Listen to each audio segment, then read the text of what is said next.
VIP voice இன் police. இது police பொதுமக்கள் நல்லுறவுக்கான குரல். அனைவருக்கும் வாய்ஸ் இன் போலீஸ் உங்கள் விஐபியின் வணக்கங்கள்.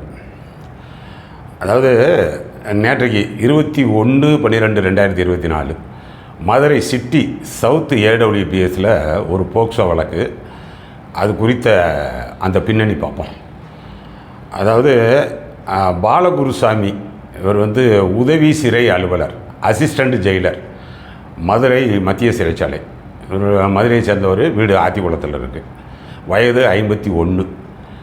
இவர் நேற்றைக்கு 20ஆம் தேதி காலையில் ஒரு 9:30 மணி அளவில் இந்த ஞான ஒளிபுரம் ஒரு ஏடிஎம் வாசலில் வெளியில் வர்றாரு.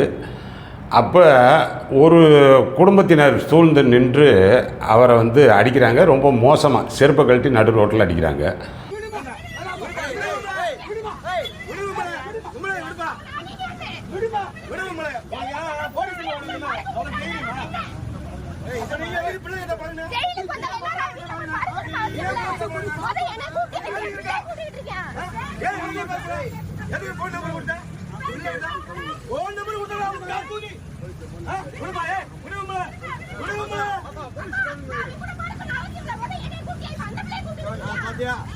என்ன சரியா பாரு.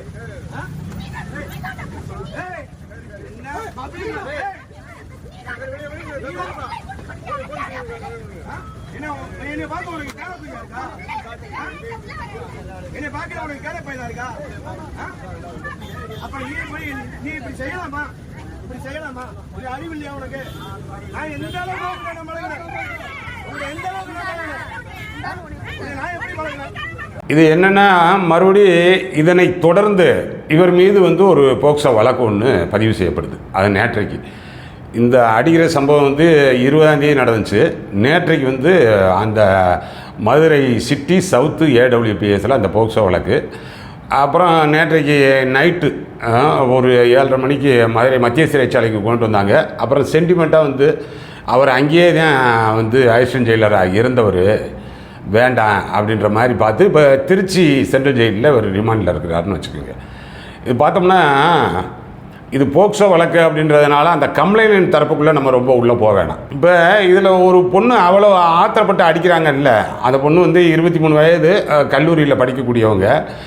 அவ்வளோ ஆத்திரப்பட்டு அடிக்கிறாங்கல்ல, ஏன்னா அவ்வளோ இன்ஹரண்ட்டாக அவ்வளோ கோபத்தை தேக்கி வச்சுருந்துருக்காங்க.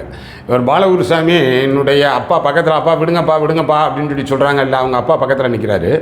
அந்த அப்பா கொஞ்சம் நாளைக்கு முன்னாடி ஒரு தண்டனை கைதியாக இதே மத்திய சிறைச்சாலையில் இருக்கிறாரு.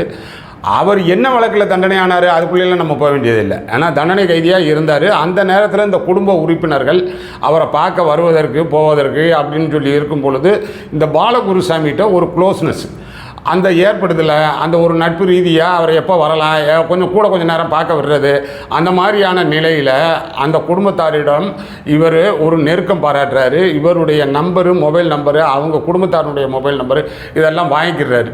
அப்புறம் மறுபடியும் அவர் வெளியே வந்துடுறாரு. உள்ளே இருந்த அவருடைய தண்டனை காலம் முடிஞ்சு வெளியே வந்துடுறாரு. அங்கேயே அந்த ஏரியாவிலேயே ஆரப்பாளையம் ஏரியாவில் ஒரு சின்ன ஒரு சிற்றுண்டி கடை ஒன்று வச்சு நடத்துகிறாரு. இவர் அந்த ஏற்கனவே இருந்த நெருக்கத்தை பாராட்டி மறுபடியும் பாலகுருசாமி அவர் கடைக்கு டிஃபன் சாப்பிட போகிறது கொள்வது அது மாதிரியான நிலைமையில் இருக்கிறாரு. அவர் வீட்டு பெண்களோடு கொஞ்சம் அந்த நம்பர், மொபைல் நம்பர் கொடுத்து அவர்களோடு பேசுவதை ஒரு வழக்கமாக வச்சுருக்கிறார். அப்போது ஒரு கட்டத்தில் அந்த 23 வயது இளம்பெண் இவருடைய நோக்கம் தெரிஞ்சு இவர்கிட்ட தொடர்ந்து நீ பேசுவதை தவிர்க்க வேண்டும் அப்படின்ட்டு இவர் நம்பரையே பிளாக்ல போட்டுறாங்க, பேசலை. அதற்கு பிறகு அப்போயே சுதாரிச்சிருக்கணும். ஏதோ இவர் அவங்க ரெலக்டண்ட்டாக இருக்காங்க, இதனை தாண்டி போனோம்னா நமக்கான ஒரு அசிங்கம் ஏற்படும். ஏன்னா இவருடைய எம்ஓவே அப்படித்தான் இப்போ எடுத்து சொல்கிறாங்க. ஆனால் அந்த வரக்கூடிய கைதிகளினுடைய பார்வையாளர்களாக வர்றாங்கல்ல, அவங்க குடும்பத்தார்கிட்ட நெருக்கம் பாராட்டுவார், நம்பர் வாங்குவார், இவர் நம்பரை கொடுப்பார், அப்படிலாம் இப்போ தான் எடுக்கிறாங்க. அப்படித்தானே எடுப்பாங்க. ஒன்றில் மாட்டினோன்னே மொத்த சரித்திரத்தையும் எடுப்பாங்க. அது சரித்திரம் இவ்வளோ மோசமாக இருக்குது. ஆனால் அப்படின்னும்போது இவர் அவங்க ரிலக்டண்ட்டாக வெளியேறாங்கன்னா இவர் நல்லது அப்படின்ட்டு விட்டுருந்துருக்கானு. இவர் அந்த பொண்ணோட அக்கா பொண்ணு அவங்க வீட்டில் இருக்குது, 10வது படிக்கக்கூடிய பொண்ணு. அதை போய் பார்த்து அதுக்கிட்ட நம்பரை கொடுத்து உங்கள் சித்தியை பேச சொல்லு அப்படின்றது. அப்புறம் மறுபடியும் அந்த பிள்ளைகிட்டேயே வந்து உனக்கு செலவுக்கு காசு வேணும்னா தர்றேன் அப்படின்றது. ஏதோ இந்த மாதிரியான இதெல்லாம் விட்டுருக்குறாரு. இதெல்லாம் இன்டென்ஷன் தெரிஞ்சு போகும்லப்பா. ஏன்னா சாதாரணமாக இன்றைக்கி லெவலுக்கு என்ன அப்படியே விவரம் இல்லாமல் இருக்காங்க. நீ போய் உள்ளே போய்கிட்டு அந்த குடும்பத்தோடு இருந்துக்கிட்டு உனக்கு எது வேணுமோ உங்களுக்கு வேலைக்கு சேர்த்து விடுறேன், அதை சொல்கிறேன், எதை செய்கிறேன் அப்படின்னா உங்கள் குடும்பத்தை பார்க்க மாட்டீங்க, அங்கே போய் பார்த்துருவீங்களாக்கு. ஆனால் அப்படின்னா இன்டென்ஷன் தெரியாதா? அதெல்லாம் தெரிஞ்சிருது. அதனால் இந்த ஆளை கொஞ்சம் கால் ரெக்கார்டில் வலை வீசி பிடிக்கணும்னு முடிவு பண்ணிடுறாங்க. அன்னைக்கு டேட்டுக்கு 20ஆம் தேதி டேட்டுக்கு இவருடைய காலிலேருந்து அவுட் கோயிங்லாம் போகலை. அதனால தான் வச்சுக்கிட்டே இருந்தாங்க. ஒரு 14 மணி நேரம் விசாரித்தாங்க, இவர் எதுவும் கூப்பிட்டாரா என்னான்னு. ஆனால் நீங்கள் அன்னைக்கு டேட்டுக்கு சொல்கிறது இங்கே முக்கியம் கிடையாது. ஏன்னா நீ அதற்கு முன்னாடியே பண்ணும் பொழுது அவர்கள் அதற்கு பிளான் பண்ணிடுவாங்க. அப்படி தான் பிளான் பண்ணிட்டாங்க. ஆனால் பிளான் பண்ணி தான் பிடிச்சது. வலை வீசி பிடிக்கிறோம்ன்றோம்ல, வலை வீசி போலீஸே பிடிப்பீங்களா? பொதுமக்கள் தான் இந்த தான் பிடிப்பாங்க, இப்படி தான் பிடிப்பாங்க. உங்கள் போலீஸ் வலை கூட ஓட்ட வலையாக இருக்கும், அதில் கூட அக்யூஸ் தப்பிச்சு போயிடுவேன். ஆனால் பொதுமக்கள் பொறி வச்சு வலை வீசி பிடிக்கணும் அப்படின்னு சொல்லி முடிவு பண்ணிட்டாங்கன்னு வச்சுக்கோங்க, கரெக்டாக போய் நீங்களாம் வந்து வாலண்டியராக மாட்டுவீங்க. அந்த வலை வீசப்பட்டது அவங்களுடைய கால் வருது. இந்த சின்ன பொண்ணு பேசுது, அங்கிள் எனக்கு பணம் வேணும், யாரோ ஆஸ்பத்திரிக்கு கூட்டிகிட்டு போகணும் அப்படின்னு ஒன்று. அவ்வளோதான் போதுமில்ல இவருக்கு. உடனே ஏடிஎம்க்கு வர சொல்கிறாரு. அந்த பொண்ணு வருது. அப்புறம் பின்னாடியே ஃபேமிலி மெம்பர்ஸ் வந்து தான் அந்த வீடியோ போட்டு விட்டது. சரி, இப்போ இதில் அந்த ஆள் உள்ளே போயிட்டாருன்னு வைங்க, பாலகுருசாமி வந்து இப்போ ரிமாண்ட் ஆகிட்டார். வழக்கு வந்து ரொம்ப ஸ்ட்ரென்தன் ஆகிரும். இவர் பேசுனதுக்கான சில கால் டீட்டெயில்ஸு அது எல்லாமே வந்து ஆதாரமாக இருக்கும்.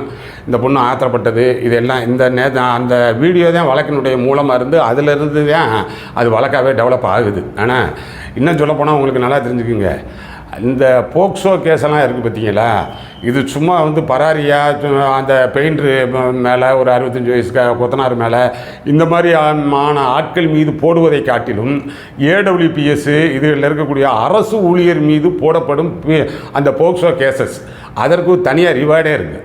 அரசு ஊழியரை டார்கெட் அதில் தான் வந்து அந்த ஆசிரியர்கள் பிடிபடுறது, தலைமை ஆசிரியர் கைது, போலீஸ் கைது, இவங்க கைது அப்படின்றதுக்கான முக்கியத்துவம் எப்போ வருதுன்னா, அவங்ககிட்டே கூட கேட்டுக்குங்க, AWPSல நீங்கள் சும்மா பராரியாக இருக்கக்கூடிய ஆட்களை போடுவதை காட்டிலும் அரசு ஊழியர் மீது போக்சோ வழக்கு போட்டால் அதற்கு அந்த ஐஓவுக்கு தனியாக அதற்கான ரிவார்டே இருக்குது.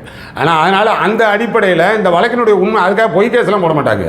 போக்சோ இப்படி போட முடியுமா பொய் கேஸு, அதெல்லாம் போட மாட்டாங்க. அதெல்லாம் நீங்கள் ஏதோ ஒரு வகையில் ஒன்று செஞ்சால் ஒழிய போக்சோ வரவே வராது. அதனால் இதெல்லாம் தெரிஞ்சுக்குங்க. நம்ம இந்த போலீஸ் எஸ்கார்டு வர்றீங்க இல்லை, எஸ்கார்டு எடுத்து போகிறது, அது திரும்ப வந்து நீதிமன்றத்தில் ப்ரொடியூஸ் பண்ணி திரும்ப நீதிமன்ற நடவடிக்கை முடித்து ஜெயிலில் கொண்டு போய் அடைக்கிறது, அது ஒரு மிகப்பெரிய ஒரு ரிஸ்கி ஜாப்னு வச்சுக்கோங்க. பட் நம்ம தவிர்க்க முடியாது. அதை ரெகுலராக பண்ணிக்கிட்டு தான் இருக்கேன், எங்கே இருந்தனாலும் எடுத்து வந்துக்கிட்டு தான் இருக்கேன். அதில் 4-5 அக்யூஸை கூட ஒரே நேரம் எடுத்து வருவோம். அப்போ இதில் ரொம்ப சட்டப்படி சொல்லக்கூடிய விஷயங்களை நீங்கள் அப்படியே நான் நூல் பிடிச்ச மாதிரி ஃபாலோ பண்ணேன்னா உங்கள் எஸ்கார்டு வந்து சுமூகமாக அமையாது. அது வந்து நீங்கள் ஒரு சமயோசிதமாக இருக்கணும், ஒரு உளவியல் தெரிஞ்சிருக்கணும், ஒரு புத்திசாலித்தனம் இருக்கணும். அந்த நேரத்துக்கு சமயோசிதம் அப்படின்னு சொல்லிட்டோம்னா அதற்கு என்ன டெஃபனிஷன் சொல்ல முடியாது. அது அந்த நேரத்தை பொறுத்து. ஆனால் அதனால் ஏன்னா அக்யூஸ்ட் வேறு வகையான மனநிலையில் இருப்பாங்க. அவர்கள் வந்து ஏற்கனவே ஜெயிலில் இருந்துட்டு வெளியே வர்றாரு அப்படின்னும் போது ஏதேனும் கொஞ்சம் நீங்கள் டைட் பண்ணிங்கன்னா உங்களுக்கு சிரமத்தை கொடுப்பார். அவர்கள் உறவினர்கள் இங்கே பார்க்க வருவாங்க, யார்கிட்டயும் ஃபோனில் பேசுவாங்க, உங்கள் ஃபோன் கூட கேட்பார், கொடுத்துக்கலாம். ஆனால் சட்டப்படி வந்து அது கொடுக்க முடியுமா அப்படின்னா கொடுக்க முடியாது. அதனால தான் சொல்கிறேன், இந்த இடத்துல கொஞ்சோண்டு சமயோசிதமாக புத்திசாலித்தனமாக கொஞ்சோண்டு உளவியல் தெரிந்த நிலைகளில் நடந்துக்கிடணும். அப்போது உங்கள் மொபைல் நம்பர் அவர்களுக்கு கொடுப்பீங்க, உங்கள் நம்பர்லேருந்து யாருக்கோ பேசுவாங்க, அவங்க உங்களுக்கு பேசுவாங்க, சார் எத்தனை மணிக்கு சார் வர்றீங்க, அடுத்த எஸ்கார்டு வரும்பொழுது கூட கேட்பாங்க, நீங்கள் தானே சார் இன்றைக்கி எஸ்கார்டு வர்றீங்க, எத்தனை மணிக்கு சார் வர்றீங்க, எங்கே சார் வர்றீங்க, அப்புறம் பத்திரமா இருக்காரா சார், நல்லா இருக்காரா சார் இப்படின்னு சொல்லி கேட்குறதெல்லாம் உங்கள்கிட்ட இருந்து கேட்பாங்க. இதை நீங்கள் வேறு வகையாக கன்வெர்ட் பண்ணணும்னு நினச்சிங்கன்னா கட்டாயம் சிக்கலுங்க. அக்யூஸ்டு தானே, அக்யூஸ்டு நிலைமையில் இதே பாலகுருசாமிகிட்ட அந்த குடும்பமே நல்லா தான் பேசி நெருக்கமாக தான் பழகினாங்க. என்னங்க காரணம், அவர்களுடைய வீட்டை சேர்ந்தால் அவங்க அப்பா உள்ளே இருக்கிறாரு, எளிதாக பார்க்கணும் கொல்லணும், அதுக்காக வர்றதுக்கு இவருடைய பேச்சுவார்த்தை இவர்கிட்ட பேசுகிறது ஒரு உதவியாக தேவைப்படும். அப்புறம் அதை தாண்டி அவர் வெளியே வந்ததுக்கு பிறகு உன்கிட்ட தொடர்ந்து பேசணும்னு என்ன இருக்குது? என்னவா நீ அந்த குடும்பத்துக்கு போய் அப்படி போய் உதவி இருவியா? அவ்வளோ பெரிய மனிதாபிமானியா? அது அவங்களுக்கு தெரியாதா? நீ உனக்கு தெரிஞ்சிருக்க வேணாமா? அக்யூஸ் தானப்பா, அக்யூஷனுடைய பேச்சு இந்த அளவுக்கு போதும், அவர்களுக்கு அந்த குற்றவியல் மனப்பான்மை இருக்கத்தான் செய்யும் அப்படின்றத உணரணும். அதனால் இது கொஞ்சம் சொல்லணும் போல் இருந்துச்சு. செய்தியை என்னால் கடந்து போக முடியலை. ஒரு செய்தி இருக்குது, அதுக்குள்ளே ஒரு வெறுமனே படம் மட்டும் பார்க்கல, அதுக்குள்ளே ஏதோ ஒரு பாடம் இருக்குது. இது நம்ம போலீஸார் வந்து நீங்கள் மொபைல் நம்பரை அக்யூஸ்டு குடும்பத்துக்கு, அந்த குடும்ப பெண்கள்கிட்ட இப்படி வந்து பகிர்ந்துக்கிட்டீங்கன்னா இந்த சிக்கல் வரும். அதனால் நமக்கு வேலை என்ன? அக்யூஸ் எடுக்கிறேன், நீதிமன்றத்தில் ப்ரொடியூஸ் பண்ணுறேன், திரும்ப போய் ஜெயிலில் ஒப்படைக்கிறான், பேசலாம் கொள்ளலாம், உங்கள் நம்பர் பரிமாறப்பட்டிருக்கும், அதெல்லாம் வேறு விஷயம். தொடர்ந்து அந்த நம்பரை வேறு வகையாக நீங்கள் டெவலப் பண்ணணும்னு நினச்சிங்கன்னா கட்டாயம் சிக்கல் வரும். அதில் எந்த மாற்றமும் கிடையாது. உடனடியாக வரும்லாம் அவசியம் கிடையாது. நீங்களாக கூட சொல்லலாம், நான் சும்மா இருந்தேன் சார், அவங்க தான் சார் கூப்பிட்டாங்க அப்படின்லாம் சொல்லலாம். கூப்பிட்டா விட்டுருவாங்களே? அந்த மாதிரி இருந்தாலும் தவறு தானே. அதனால் வந்து அதெல்லாம் வளைவு இருக்கிறதுன்னு சொல்லி நீங்கள் உணரணும். அதனால் இது சொல்லணும் போல் இருந்துச்சு. நம்ம சேனல் நம்ம சப்ஸ்கிரைப் பண்ணலைன்னா சப்ஸ்கிரைப் பண்ணிக்கிங்க. வேறு அடுத்தடுத்த தகவல் இருந்துச்சுன்னா நீங்கள் கொடுக்கக்கூடிய தகவல் இருந்துச்சுன்னா பரிமாறிக்கிங்க. அடுத்த நல்ல பதிவுகளில் பார்ப்போம்.